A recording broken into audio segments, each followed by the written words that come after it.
Welcome to another episode of Shoot First, Ask Questions Later.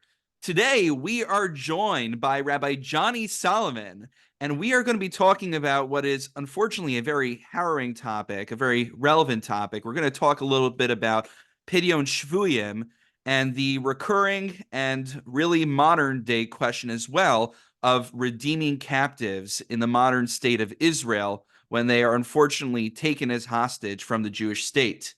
And we're going to really use this not just to talk about something that is very relevant at the time of this recording during the current war in 2023, but we're also going to use it as a case study for discussing broader methodology of Shalos and Shuvos. This is a podcast about Shalos and Shuvos. We never really talk so much about the meta methodology behind it. We talk about it in passing, but something unique that Rabbi Solomon has done is that Rabbi Solomon has actually taken a step back and looked at surveys and samples of Shalos and Shuvos, and he's going to share with us some of his very broad inferences that he has made in this genre of Torah study.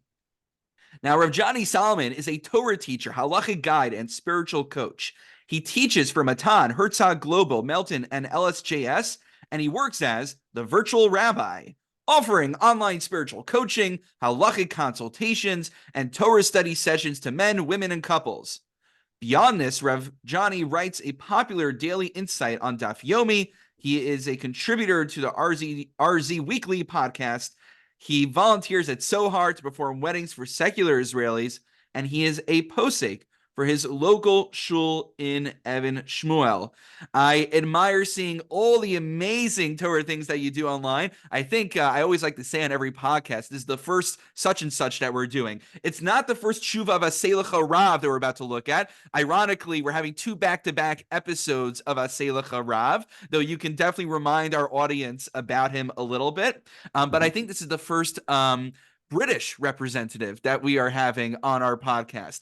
And there's generally what people say is that people with British accents sound smart. But what I can say about Rabbi Solomon is that he actually is very smart. And I very much enjoy following all the Torah content that you share on Facebook and other platforms. And it's a very wide range from halacha to medrash and beyond. And I think our listeners are in for a real treat today with Rabbi Johnny Solomon. So without any further ado, if you can just share with us, what are we looking at in terms of this tshuva from Aseh Lecha Rav? And unfortunately, in recent years especially, there's been a lot of literature written on the sugya of redeeming captives. So why did you pick this tshuva in particular? Firstly, Shalom Aleichem, thank you so much, Rabbi Kurtz, and thank you for this opportunity. I've been learning and teaching Shalos and Shuvos for quite so many years, and it's a real wonderful thing to meet somebody who shares this passion of this really important shelf of Jewish legal writings, which is often overlooked, often a closed book to so many, and yet fundamental understanding halachic application and halachic creativity. My interest in Shalos and Shuvos began in many ways as a late teenager. My Rav was a posek, Dan Gershon Lopyan, Zecher Tzadik Livrocha, and when I was in yeshiva, I started learning Shalos and Shuvos. Actually, I write about it while waiting on the phone, which is something which is not so needed nowadays with cell phones. I started learning Yechavedat, etc. And I was taken very much by the genre. And from then on, basically, I've been learning and teaching. And the reason why I mention that is I stumbled upon the Tshuvos of Rav Chaim David Levi. I come from the UK, and I assure you, I'm not aware, maybe now, but certainly when I grew up, of even a full set of Aseh Lecha Rav in any Bet Midrash or any library. I remember I was in one library with just a handful of copies of these green books in the category of Shailot Tshuvot. And I thought, what are these? And I started reading some of the Tshuvot, and I didn't stop reading. They were just remarkable because they blended this warmth, this creativity, this boldness and this sensitivity, an understanding of what it means to be a modern Jew, an understanding of the religious meaning of the state of Israel. And these were the first set of tshuvot that truly spoke to me, somebody who believes in the religious meaning of the state of Israel, somebody who's halachically committed, happened to be Sephardic from birth, so he was a Sephardic chief rabbi of Tel Aviv.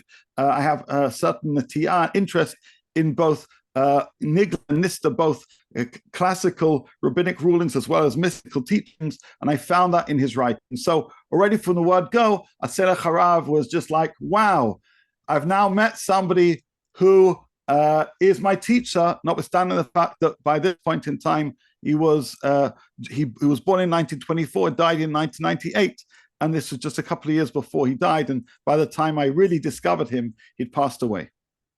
Oh, wow. So I appreciate you giving us this background. And I think what's important about him is that he held very important rabbinic positions in Eretz Yisrael. So, this isn't just someone who's, in a base medrash in America or the UK who's going to kind of from his armchair write a theoretical treatise on the halachos regarding Eretz Yisrael, but he's really in the trenches and he's receiving like real shilas. It's not like a Trumas Hadeshen. He's not just making up his own shilas and answering it for the fun of it, but he's being faced with pidyon shvuyim concerns. He's being faced with this question of what to do with redeeming captives. And what's very interesting, I'm sure you could point out in the tshuva, is that of course he has a fealty to halacha, but he also seems to have an interest based on his position in the rabbinate in Israel to look after the interests of the state of Israel as well. And I'm wondering if you could talk about how that's fleshed out in the tshuva. Well, firstly, before I get to that, I'm so pleased you mentioned the Trumas Hadeshen. But if you survey responsa, and you mentioned before that I've been doing this for a while, you'll know that most classic sets of Shalos Tshuvos have questions penned by rabbis to the posek. Meaning, most people, shall we say, Baalei Batim aren't writing shilas to the great poskim that feature in the Shalos Tshuvos. They ask questions, their Rav, and their Rav then writes a question. What made Rav Chaim David Levi so unique is the majority of the questions in Aseh Lecha Rav, and by the way, there are 3 more volumes of Mayim Chaim, that what made him unique is the great majority of the questions are not from Rabbonim. They're from lay people. And those lay people didn't just ask him questions, they challenged him. They said, you said this here, but didn't you say this elsewhere? And sometimes the pushback that he gets from the correspondence lead him to reconsider and reconfigure his positions. In fact, in the Sefer that I've nearly finished with Birkat Shechianu, there's a great example of that. But as a chief rabbi of Tel Aviv, as you say, he had a view on, and he had a deep interest in responsibility for rulings in the modern state of Israel. And this, by the way, was fostered by his Rabbi, by his teacher, Rabbi Ben-Sion Uziel. And in fact, he wrote an essay about the love of Israel and a factor in the decision-making of Rav Uziel, which was, by the way, translated in tradition. And it features originally in the back of one of the Aseh Lecha Rav volumes. And you see that in him, that he has a love of interest both in the people of Israel and the land of Israel, and this comes through in many of his tshuvot. But in terms of this specific tshuva, which is found in Chelek Zayin, volume 7, Siman Nun Gimel, Siman 53, we have a halacha l'maisa question, which had arisen a few years before he wrote this tshuva. In 1982, in fact, specifically June 11th, 1982, 3 Israeli soldiers, Staff Sergeant Zacharia Barmel, Staff Sergeant Zvi Feldman, and Staff Sergeant Yehuda Katz, went missing in the Battle of Sultan Yaqub in Lebanon, where the tank fell into Syrian hands.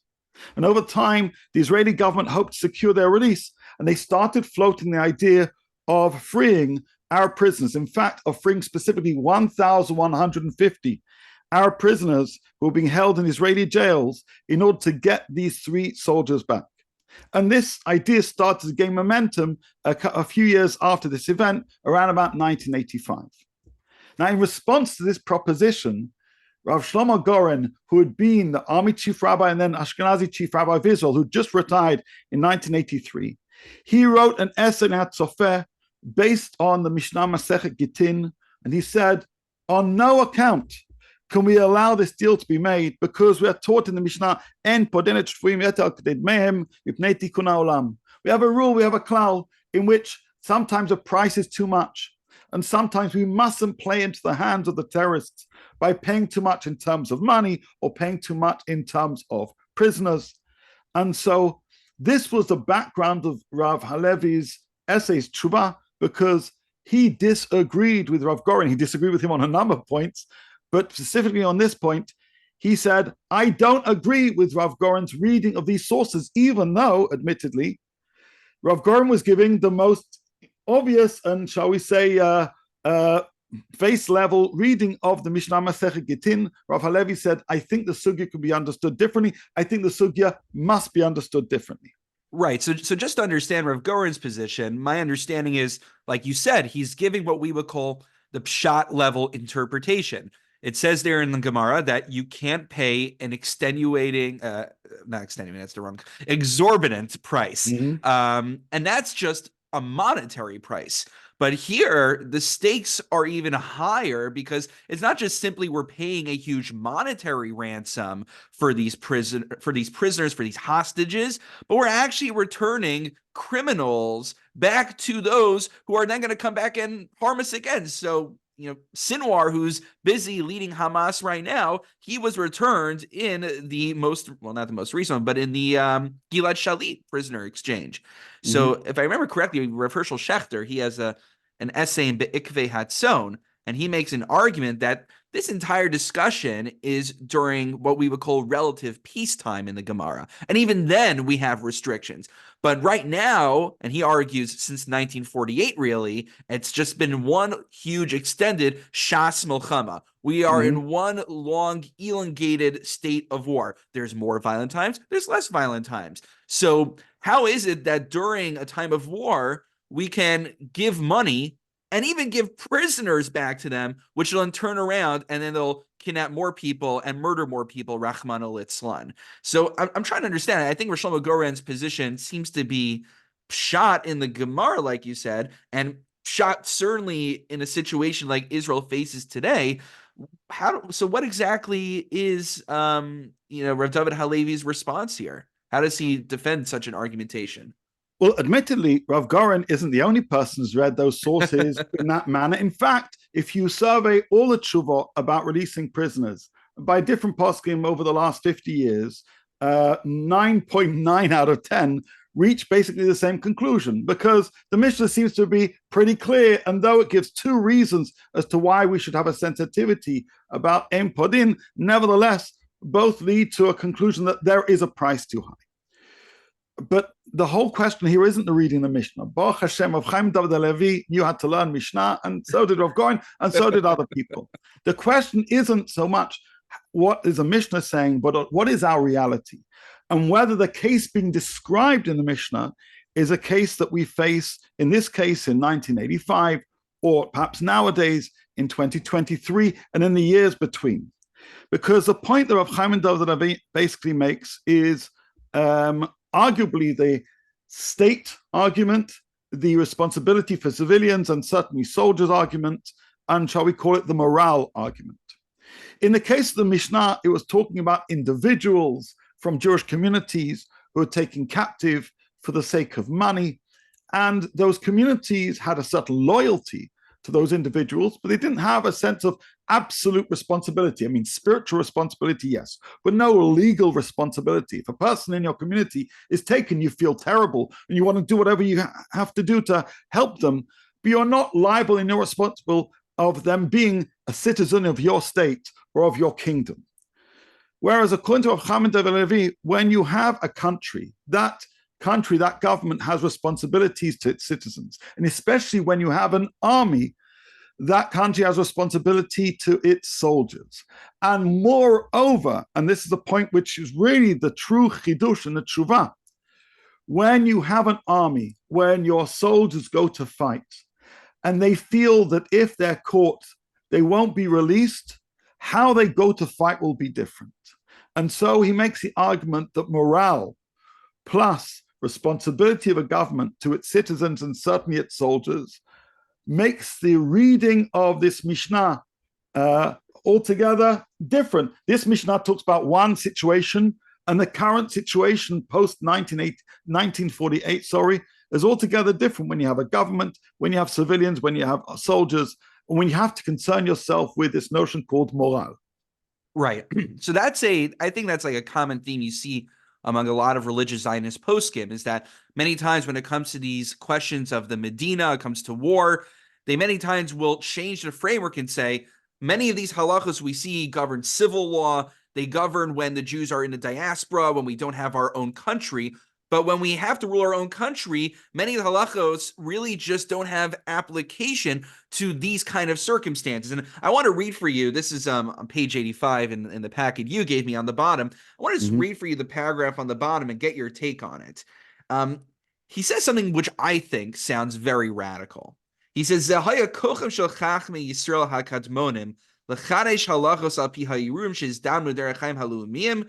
That the power of the chachmei Yisrael, the wise men of early times, of the chachamim who led the Jewish people, they had the power to be mechadesh, to make up new halachos in order to help govern the national interests of the Jewish people. And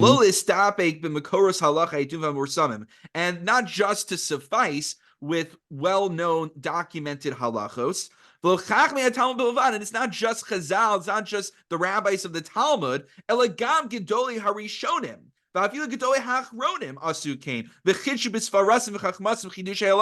Even the medieval authorities and modern day authorities have the power to be machadish, to innovate halacha. Now, what's he saying here? Is this as radical as it sounds to me? Is he just talking about a durabanan? Is he talking about instituting communal customs? Or is there something more radical about the halachic system that he is asserting over here?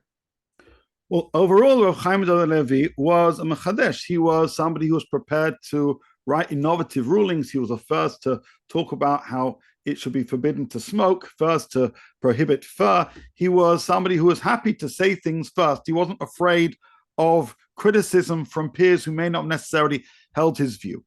Overall, though, what he's saying here is both, yes, radical, but also not as radical as you may think.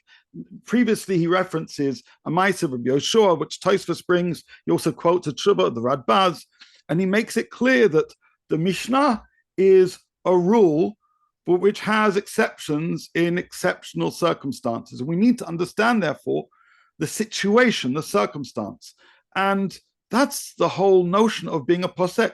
You have to appreciate what situation we're applying this law to. And if the situation is so distant from the norms of that law, then that gives us significant leeway to consider other factors. And that's exactly what he's doing. He's saying, I know the Mishnah.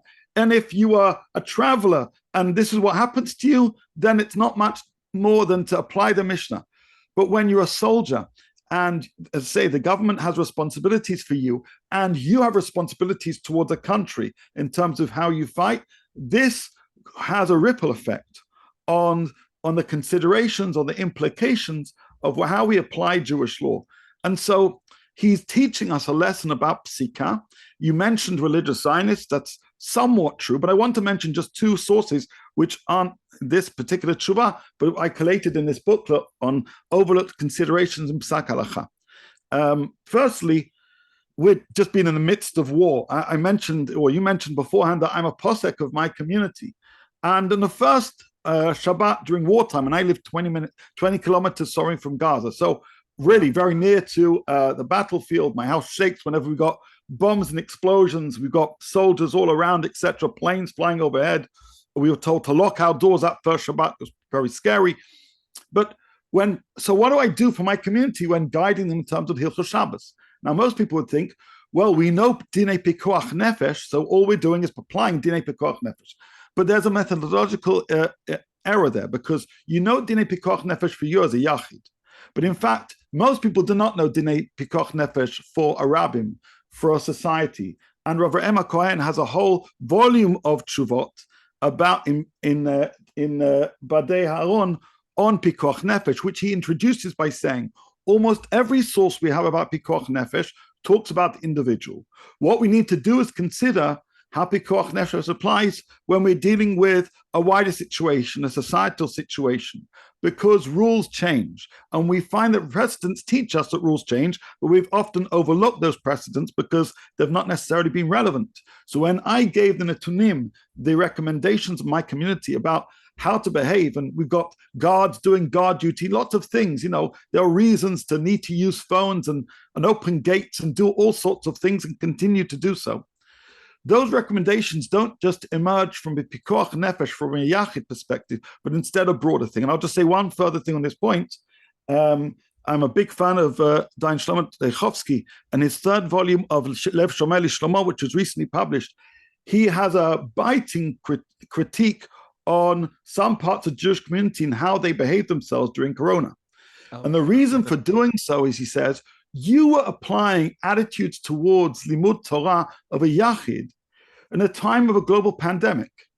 And that was foolish, because when there's a global pandemic, there are considerations way bigger than yourself. And to apply Jewish law as if you're just considering yourself is halachically erroneous. Right. We call it public health policy. Right. So it's a public halacha policy. And that's what I discuss in my booklet. Overlooked considerations in Psak Halacha means we have to distinguish between a yachid and a tzibah. And so what Rav Chaim David Ravi is telling us here is, Ein achanama, yeah, I know the Mishnah. And the Mishnah is talking about a yachid and the community's response to that yachid. But here we're not talking about yachidim, we're talking about chayalim, which is part of a tzava. Here we're talking about society. Here we're talking about people for whom we have responsibilities. And as a result, there are wider considerations, just as we have on Hilchos Shabbos, just as we have in other matters relating to healthcare, so too in terms of Pidyon Shvuim.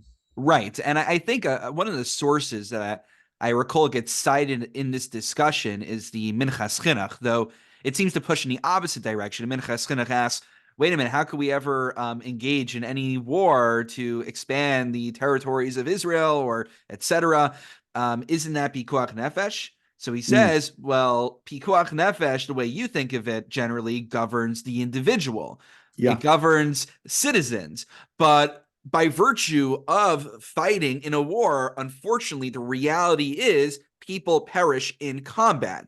And so if the Torah commands us in certain instances to engage in Melchemes Mitzvah, to engage in combat, it's with the full understanding of knowing that there are risks taken into account and that inevitably, unfortunately, the case is people will fall.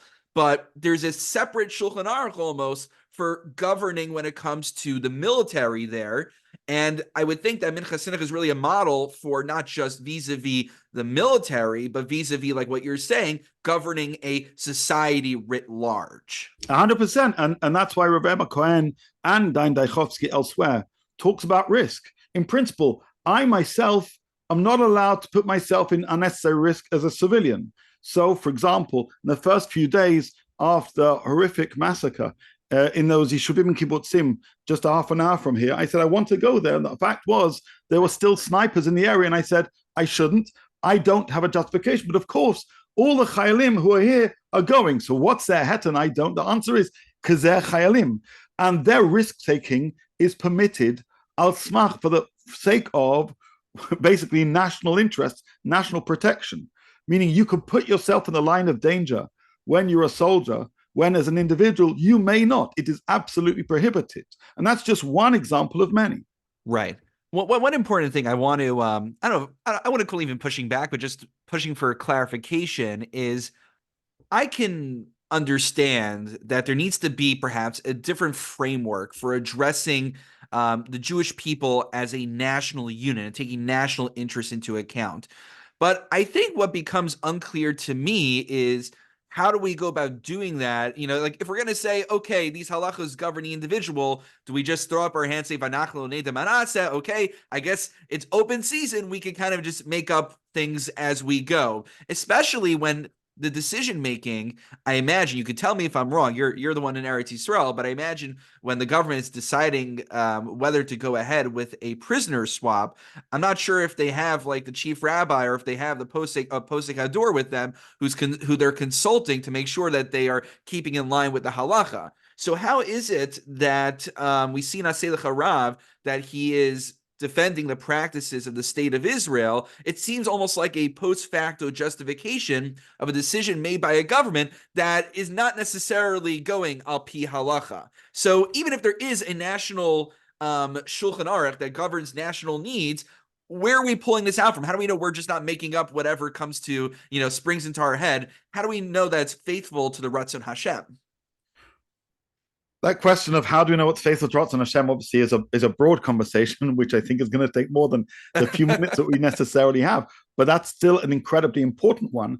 Nevertheless, this comes back to a question of methodology. And I can refer to Rav Chaim David Levi and almost any responsible posek, and certainly including Dain Daichovsky, which is when you have military calculations, actually, you need to rely on military experts just as much as when you have health calculations, you need to turn to healthcare experts. When I'm a posek and I pass in questions which have any hashachot in terms of health, I seek the advice of doctors. I'm not a doctor. I don't purport to be.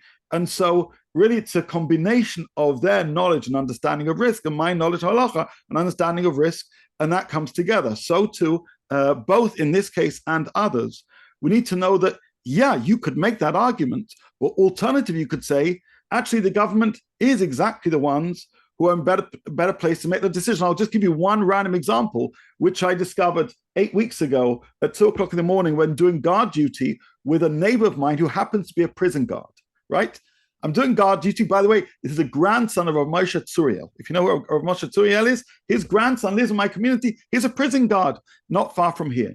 And we're doing guard duty. And as you do, you start talking whilst you're listening to the booms and explosions, right, in the night sky. And I say, so they were talking at that point about prison exchanges. This is before the first set of release of hostages. And he says, you need to know, at this point in time, I'm a prison guard of both criminals and of mechablim, right, of terrorists. We have at the moment, I think at that point he said, we have 6,000 terrorists. He says, we as a prison guard community, whatever you call that union, right, we are not safe.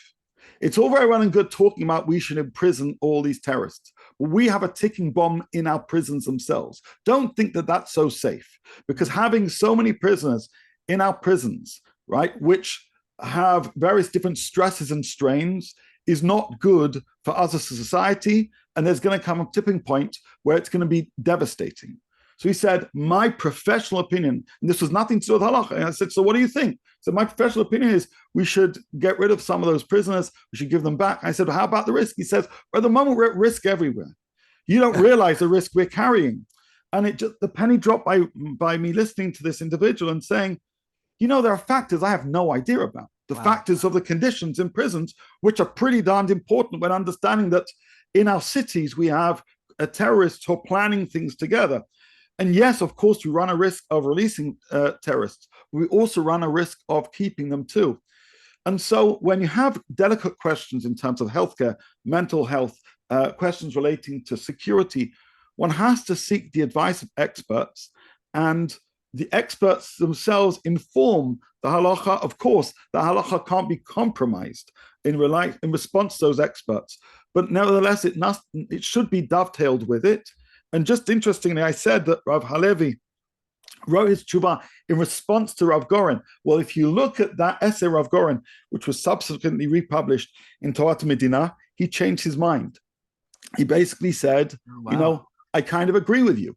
I was slightly reluctant, but he came to the realization that morale, and here I want to make this point clear, morale is an important factor in halakhic decision-making. And just for you to know, in the volume of Badei Aaron or Rav Emma Cohen, when discussing questions relating to morale, he often quotes rulings of Rav Goren, who changed his perspective, not just on this point, but on the role of morale in decision-making, such as, for example, if, God forbid, a soldier is being killed on a battlefield, can you remove that body if its presence is devastating to the morale of soldiers who are still fighting? Well, unfortunately, it's a real-life shaila. And part of the heter is, yes, for the reasons of morale. And I presume this is rooted. I presume this isn't just a new idea, but this is rooted in Parsha Shoftim, the idea of someone who's going to basically evoke fear because he's afraid and everyone else will be afraid, and we send him back because of it. But that too is the reasoning of Rav Halevi in the first place, because, as he writes in the Tshuva, if an IDF soldier knew that were they to be captured, the entire state of Israel would stand behind them for the sake of releasing them, then that soldier would be more likely to fearlessly risk his life during battle. But were it to be that we apply the rule of this Mishnah of not redeem captives for more than their worth, then it is reasonable to assume that every soldier would act with greater caution on the battlefield to prevent the possibility of them being captured. And then he basically says to Rav Goren, so you tell me which is better. So it seems like a pragmatic decision is what you're saying, which is it's all well and good that we have to, of course, take the halakhic framework into account, but the halakha would probably also want us to consider that, when we talk about morale, it's not just simply people being happy. It actually affects their functionality, which then really could affect how they perform on the battlefield, which then has pikuach nefesh implications. Now, like you said, it takes a posek and it takes experts who really understand the psychology and how this works to make these determinations. But these are things that we have to take into account. Now, just in our final few minutes, I'm just wondering, is there anything else specific you want us to take away from the tshuva? And also, I'd love for you. You've already talked about your work on shalos tshuvos. Are there any other methodological considerations or things that we should be thinking about from all of your expertise on this genre? I know you have a lot. I'll throw in one more thing because we have time constraints. I know you have so much to share. I welcome you also to throw in where our listeners can continue to hear from your insights. Okay. I think it's important to understand what is sechar and what is psak. This is a distinction that Rabbi Lichtenstein nicely makes. But we often talk about sources. But a real psak isn't the regurgitation of sources. A real psak is understanding the application of sources to a certain situation. And what we see here is a classic example of saying, I know the sources, but you need to know that the sources don't know the situation. I know the situation. And in light of this situation, I believe there are other factors that need to be appended, other factors which are themselves sources, namely that question of responsibility, namely that question of morale. And yes, that may well be argued to be a chidush, but the notion that adding further considerations not mentioned in sources is somehow outside the framework of halacha is simply not the case. On the contrary, a posek must always be asking themselves the question, what other things are going on which the source I'm reading may not be cognizant of because the reality now is quite different. And this applies to every area of halachic decision-making. So I mentioned this as an example of a tshuva. I've mentioned a number of others by other poskim, but a posek needs to be a thinking person who understands a shetach, who understands what's going on in real life, which is why Rav Chaim Rav is so interesting, because he had this synergy and this regular contact with Amcha, with the regular people. He wasn't just sitting in the Bet Midrash. He was with the people. He understood what was going on in the field. He understood what soldiers were experiencing. He understood what morale is all about, because this was his kila. And as a result of that, he was able to make comment in light of that lived experience. That's the Varishon. Above and beyond that, I mean, there are people who have got very excited by this tshuva. David Ellenson has an essay about it. I think even David Hartman discusses it, because they get excited by the chidush hilchati, the innovation of the halacha, seemingly as tshuva. However, I see this as being somewhat of a red herring. Yes, Rav Chaim Levi talks about chidush, and yes, it's an innovation to read above and beyond the literal meaning of a Mishnah. But fundamentally, this is what a posek does when they look at the circumstances. That's what most good poskim do in every good tshuva. And so if a person thinks that is a chidush, then actually it means that perhaps they haven't seen enough of this represented in the kind of shalos tshuvos that I've been blessed to study. I know you have been, and with your new sefer too.